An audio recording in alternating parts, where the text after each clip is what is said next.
जितना भी ज्यादा भरोसा होता है वही साथ क्यों छोड़ देता है। जिसको हम हमारी जिंदगी का पार्टनर बना चुके हैं उसके बिना हमारी जिंदगी अधूरी है। सब सपने अधूरे हैं, सब ख्वाहिश भी अधूरी है। वो नहीं है तो हमारे जीवन में कुछ भी नहीं है और वही साथ छोड़ देता है। तो इसका कारण जानते हैं और हम शास्त्र के अनुसार ही इसका कारण बताएंगे। दोस्तों, पहली बात तो ये है कि यहाँ किसी के बिना कोई काम नहीं रुकता है। मान ले जाए किसी की मित्रता आपसे हो और मित्रता इतनी गहरी हो कि आप एक दूसरे के बिना रह नहीं सकते हैं।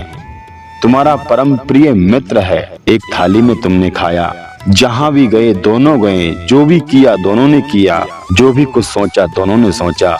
लेकिन एक मित्र की अगर शादी है और तुम्हें उस मित्र ने कोई कारणवश या विवश होकर निमंत्रण नहीं दिया, तो बताओ तुम्हारे मित्र का क्या विवाह रुक जाएगा?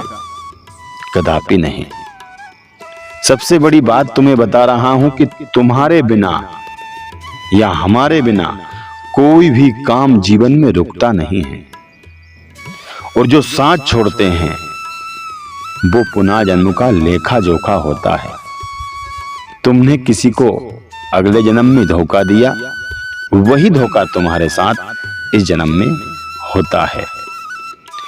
इसके अलावा एक कारण और होता है कि हमें जाना तो कहीं और है, लेकिन रास्ता भटककर हम पहुंच कहीं और जाते हैं। बात का मतलब सीधा सा है कि ईश्वर ने तुम्हारे लिए कोई और बनाया है, लेकिन तुम किसी और को अपना बना रहे। भगवान तुम्हें वो इसलिए नहीं देते हैं, वो तुम्हारे काबिल नहीं है।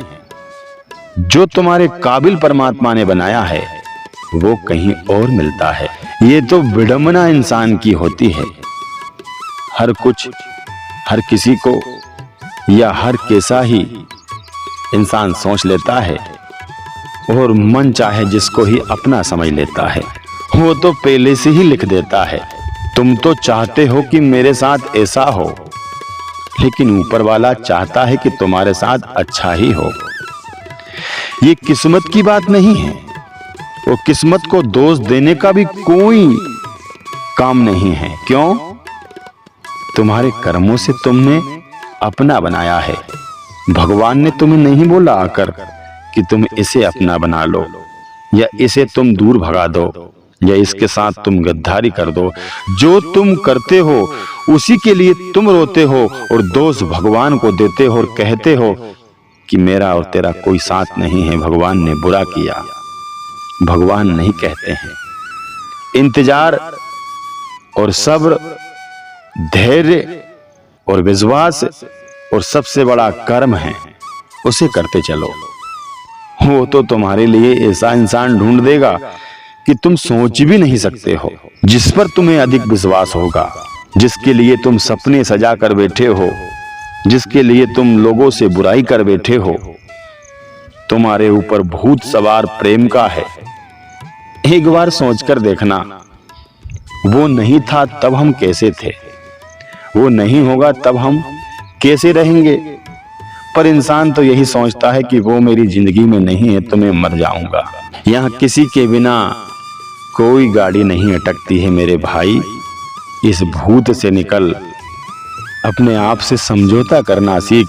जो भी परमात्मा ने तेरे लिए बनाया है उसे समाज 7 तालों में भी बंद कर देता है तो भी वो तेरे पास आकर ही रहेगा।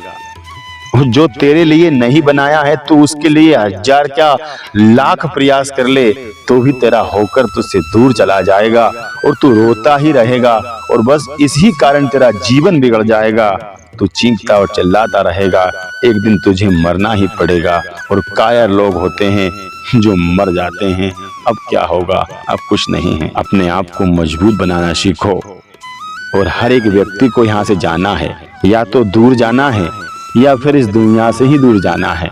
कल का भरोसा किसी का नहीं है और तुम जिंदगी के सपने देखते फिरते हो। यही तो मूर्खता है। जो लोग एक दूसरे का साथ छोड़ते हैं जो लोग एक दूसरे को धोखा देते हैं, जो लोग एक दूसरे को भ्रमित करते हैं, जो झूठे वादे करते हैं, जो एक दूसरे से अलग होते हैं, वो सिर्फ हमारे कर्मों के अनुसार होते हैं। भगवान ने तुम्हें नहीं कहा कि तुम इसके साथ रहो, नहीं भगवान ने तुम्हारे लिए उसे बनाया और ना ही तुम उसके लिए बने हो। जब तुम उसके लिए बने ही नहीं हो, तुम उसके हो ही नहीं, तो एक दूसरे को छोड़ना ही पड़ेगा। और तुम्हारा प्रिय अगर वो है तो तुम उसके लिए दुआ दो, बद्दुआ नहीं दो। वो भी खुश, तुम भी खुश। श्री राधे राधे।